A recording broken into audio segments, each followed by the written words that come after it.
Mein Name ist Svea Jansen und ich arbeite hier in der Gemäldegalerie als Volontärin. Ein Bild, das mir besonders am Herzen liegt hier, zeigt Johannes den Täufer in der Einöde. Es wurde um ungefähr 1480 von dem niederländischen Maler Geert Canthodt Sint-Jans gemalt. Johannes der Täufer war der Cousin von Jesus Christus, der sich als ein Asket in die Einöde, also in die Natur, zurückgezogen hat und dort auch gepredigt hat. Was mir an diesem Bild so gut gefällt, ist zum einen die wunderschöne Landschaft, in der das stattfindet. Die soll also diese Einöde darstellen, die ist aber gar nicht öde, sondern das ist so eine ganz saftige, schöne Sommerlandschaft. Also wir haben eine wunderschöne grüne Wiese, die durch Baumgruppen gestaffelt wird und man ahnt auch so eine leichte Brise in den Blättern von den Bäumen. Dann sind in dieser Landschaft lauter kleine Tiere unterwegs, also Hasen hoppeln, ein Hirsch frisst Gras und im Himmel fliegen Vögel.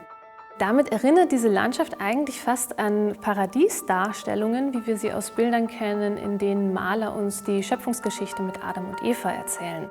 In dieser Schöpfung Gottes sozusagen sitzt jetzt Johannes der Täufer in einer Pose, die man auch nach über 500 Jahren sofort erkennt als eine des Nachdenkens. Der zweite Punkt, der mir so gut an dem Bild gefällt, ist ein winziges Detail Körpersprache, was einen sofort, ich glaube auch nur aus dem Augenwinkel, erkennen lässt, dass er wirklich nachdenkt, dass er da jetzt nicht gelangweilt vor sich hindöst. Das ist das Detail, dass er seine Füße so aneinander reibt.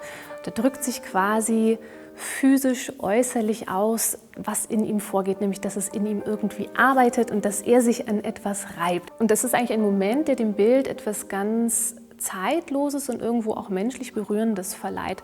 Und dieses in der Natur ganz mit sich sein und im Nachdenken ganz mit sich sein und vor allem das Nachdenken als innerliche Bewegung und als innerliche Aktivität, das ist etwas, ja, Urmenschliches eigentlich.